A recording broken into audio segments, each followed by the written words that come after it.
ശബരിമല സ്വർണ്ണക്കൊള്ള കേസിൽ തന്ത്രി കണ്ഠരര് രാജീവര് അറസ്റ്റിലായിരിക്കുന്നു. തന്ത്രിയെ വളരെ തന്ത്രപൂർവം SIT പൂട്ടി. അതാണ് ഇവിടെ സംഭവിച്ചത്. തന്ത്രിക്ക് ഈ വിഷയത്തിൽ പങ്കില്ല, സ്വർണ്ണക്കൊള്ളയിൽ നേരിട്ട് ബന്ധമില്ല എന്നൊക്കെയാണ് തുടക്കം തൊട്ടേ ദേവസ്വം വിജിലൻസ് അടക്കമുള്ളവർ കരുതിയിരുന്നത്.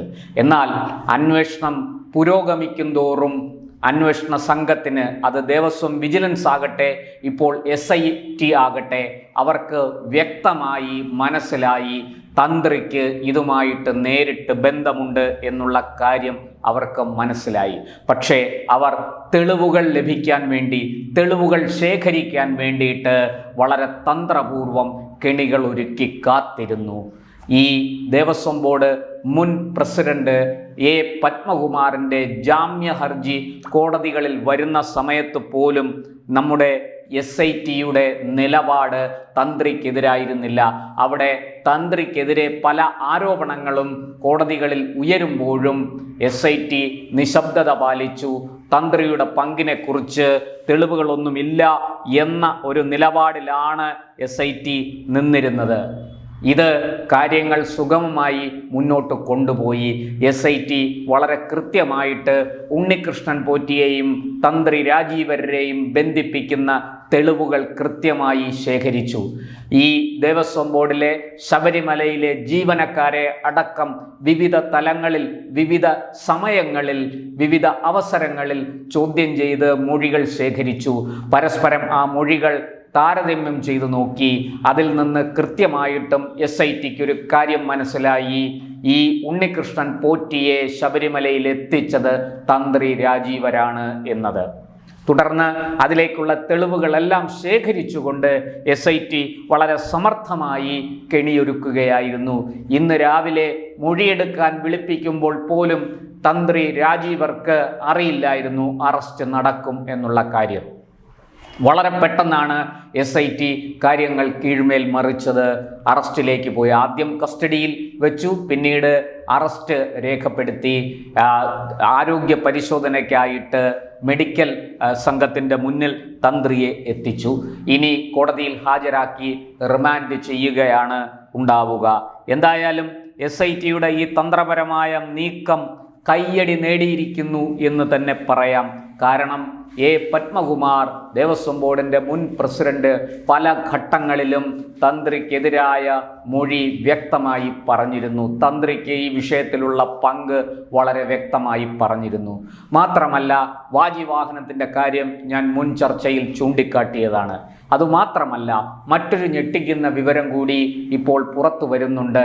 അതായത് ഈ സ്വർണ്ണപ്പാളി ഇവിടുന്ന് ഇളക്കി പല കാലങ്ങളിലായിട്ട് പുറത്തു കൊണ്ടുപോയിട്ടുണ്ട്. ഇതിന് തന്ത്രിയുടെ അനുജ്ഞ കൂടിയേ തീരൂ. തന്ത്രിയുടെ അനുമതി ലഭിക്കാതെ, അനുജ്ഞ ലഭിക്കാതെ, കാരണം ദേവന്റെ പ്രതിപുരുഷനാണ്, ദേവന്റെ പിതൃസ്ഥാനമാണ് തന്ത്രിക്കുള്ളത്. അതുകൊണ്ട് ഈ മൈനറായിരിക്കുന്ന ദേവൻ മൈനറാണ്. 18 വയസ്സിന് താഴെയുള്ള ഒരു കുട്ടിക്ക് എന്തൊക്കെ അവകാശങ്ങളും അധികാരങ്ങളും ഉണ്ടോ, എന്തൊക്കെ പരിരക്ഷകളുണ്ടോ, എന്തൊക്കെ സംരക്ഷണ കവചങ്ങളുണ്ടോ, അതെല്ലാം നമ്മുടെ ഈ മൂർത്തിക്ക്, നമ്മുടെ ഈ ദേവന്, അല്ലെങ്കിൽ ക്ഷേത്രത്തിലെ ദേവതയ്ക്ക്, മുഖ്യ ദേവതയ്ക്ക് ലഭിക്കും. അതാണ് നമ്മുടെ നിയമം അനുശാസിക്കുന്നത്. ആ തരത്തിലാണ് നമ്മൾ ഇതിനെ നിയമ സംവിധാനത്തിൽ ഉൾപ്പെടുത്തി വച്ചിരിക്കുന്നത്. നമ്മൾ വെറുതെ പോയി ആരാധിക്കുകയല്ല.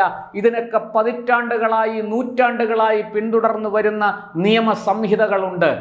തന്ത്രഗ്രന്ഥങ്ങളും അതുപോലെ തന്നെ ജ്യോതിഷവും വേദവും ഒക്കെയായിട്ട് ബന്ധപ്പെട്ട് കിടക്കുന്നതാണ് ഈ ആചാര അനുഷ്ഠാനങ്ങളെല്ലാം.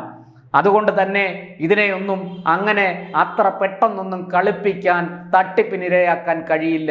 എത്ര വലിയ തട്ടിപ്പുകാരനും ഒരു ദിവസം പെടും, അത് തീർച്ച. അയ്യപ്പസ്വാമി കണ്ണ് തുറന്നിരിക്കുന്നു, കൃത്യമായിട്ട് തട്ടിപ്പുകാരെ തട്ടി ഉള്ളിലാക്കിയിരിക്കുന്നു. അതാണ് സത്യം.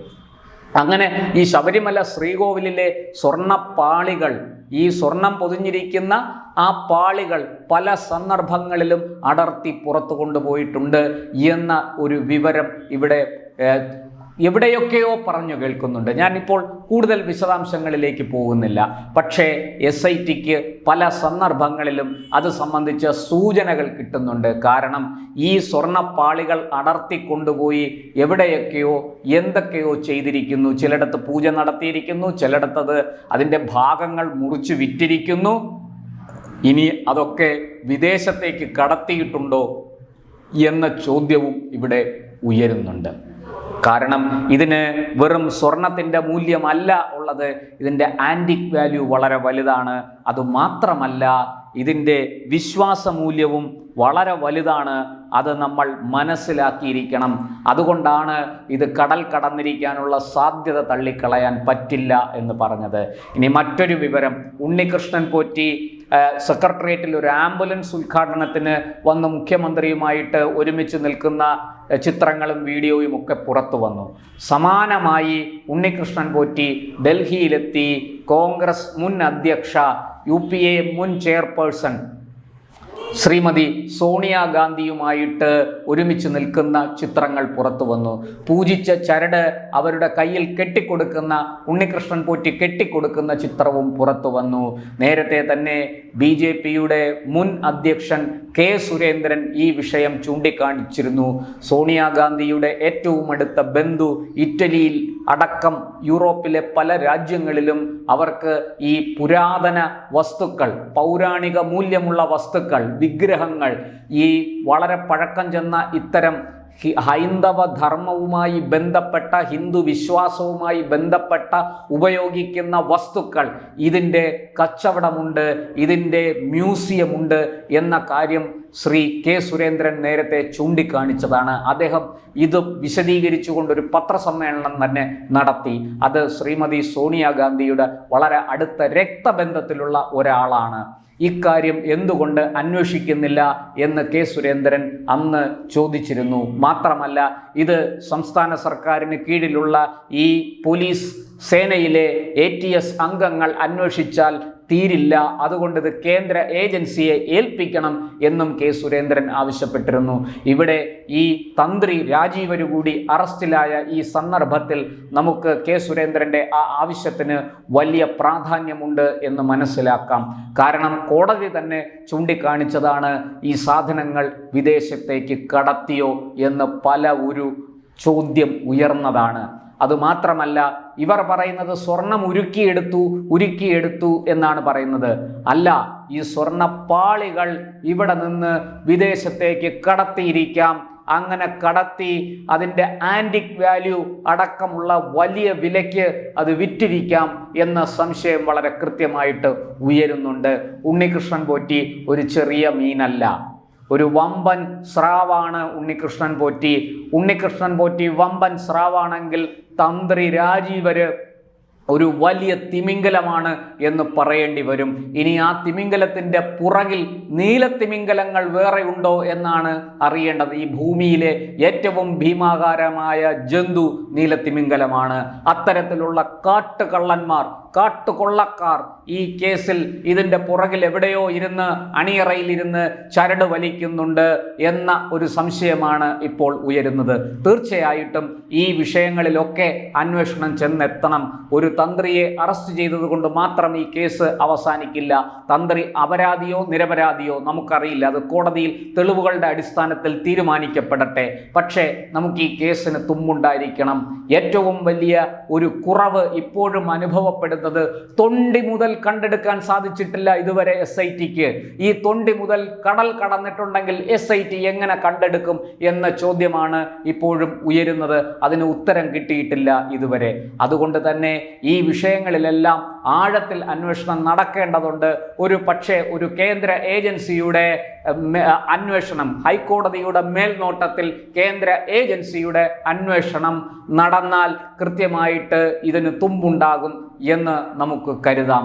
അതിലേക്ക് കോടതിയുടെ കൂടി ശ്രദ്ധ പതിയട്ടെ എന്ന് നമുക്ക് കരുതാം. ഈ വിഷയത്തിൽ മറ്റൊരു പ്രധാന നീക്കം കൂടി നടന്നിരിക്കുകയാണ്. അത് മറ്റൊന്നുമല്ല, ഈ സ്വർണ്ണക്കൊള്ള കേസുമായി ബന്ധപ്പെട്ട് കള്ളപ്പണം വെളുപ്പിച്ചു എന്നൊരു എന്നൊരു പരാതി കൂടിയുണ്ട്. അതേക്കുറിച്ചുള്ള അന്വേഷണം എൻഫോഴ്സ്മെന്റ് ഡയറക്ടറേറ്റ് ആരംഭിച്ചിരിക്കുകയാണ്. അത് കൊല്ലത്തെ വിജിലൻസ് കോടതിയുടെ നിർദ്ദേശാനുസരണം SIT ഇതുവരെ ശേഖരിച്ച മുഴുവൻ തെളിവുകളും EDക്ക് കൈമാറിയിട്ടുണ്ട്. ED അത് മുഖവിലേക്ക് എടുത്തുകൊണ്ട് തന്നെ മുന്നോട്ട് പോവുകയാണ്. മാത്രമല്ല, ഇതുവരെ SIT ആരെയൊക്കെ പ്രതി ചേർത്തിട്ടുണ്ടോ അവരെയെല്ലാം, ഇനി ആരെയൊക്കെ പ്രതി ചേർക്കാനുണ്ടോ അവരെയും അങ്ങനെ പ്രതി ചേർത്തുകൊണ്ട് ED അന്വേഷണവും മുന്നോട്ട് പോവുകയാണ്. അപ്പോൾ വെറും സ്വർണ്ണക്കൊള്ള മാത്രമല്ല, കള്ളപ്പണ ഇടപാടുകളും കള്ളപ്പണ വെളുപ്പിക്കലുകളും, നല്ല വ്യക്തമായി പറഞ്ഞാൽ ഹവാല ഇടപാട് ഉൾപ്പെടെ ഇതിനകത്ത് നടന്നിട്ടുണ്ട് എന്നുള്ളതാണ് ഏറ്റവും ശ്രദ്ധേയമായ കാര്യം. ED അത് അന്വേഷിക്കട്ടെ, കൃത്യമായിട്ട് അതിൻ്റെ വസ്തുതകൾ പുറത്തു വരട്ടെ. അതുപോലെ വളരെ പ്രധാനപ്പെട്ട ഒരു കാര്യം, ഇതേക്കുറിച്ച് പ്രതികരണം തേടിയ മാധ്യമ പ്രവർത്തകരോട് ദേവസ്വം മന്ത്രി VN വാസവൻ പറഞ്ഞത് ഇതിൽ പുതുമയൊന്നുമില്ല എന്നാണ്. തന്ത്രിയുടെ അറസ്റ്റിൽ പ്രത്യേകിച്ചൊന്നും പ്രതികരിക്കാനില്ല എന്നാണ് അദ്ദേഹം പറഞ്ഞത്. ഇപ്പോൾ തന്ത്രി അറസ്റ്റിലായി. ഇപ്പോൾ ഉയരുന്ന ചോദ്യം, ഇനി മന്ത്രി എപ്പോൾ അറസ്റ്റിലാകും എന്നാണ്.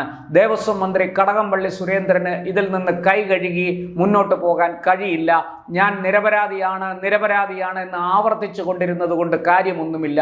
തെളിവുണ്ടെങ്കിൽ SIT ചോദ്യം ചെയ്യും, നടപടി എടുക്കും, മുന്നോട്ട് പോകും.